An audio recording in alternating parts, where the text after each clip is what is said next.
કે સરકારનો દાવો ચોક્કસ છે કે જરાય કરતા જરાય અછત નથી પેટ્રોલ ડીઝલની અછત કે નથી રાંધણ ગેસની અછત.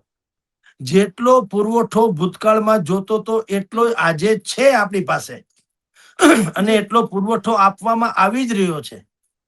પણ મુશ્કેલી શું છે, જેને અંગ્રેજીમાં કહેવાય છે, જે અફડાતફડીમાં ખરીદી કરે ને એને પેનિક બાઇંગ એવો શબ્દ છે. અફડાતફડીમાં આશંકાને કારણે કોઈ પણ ભોગે આપણે ક્યાંક જો પુરવઠો અટકી જશે તો શું, એવી કાલ્પનિક ભયથી જે લોકો વધારે પડતા ગેસ સિલિન્ડર ખરીદે છે અથવા તો ડીઝલ પેટ્રોલ ને કેરબા ભરીને પેટ્રોલ લઈ આવે છે પોતે ઓલામાંથી પેટ્રોલ પંપમાંથી, કોઈ મોટા મોટા ટીપણા ભરી લે ડીઝલના કે અમારે ખેતી માટે જોશે વગેરે વગેરે. એને કહેવાય પેનિક બાઇંગ, એટલે અફડાતફડીમાં કરવામાં આવતી ખરીદી. એને કારણે આપણા દેશમાં મુશ્કેલી છે, પુરવઠાના અભાવને કારણે નહીં.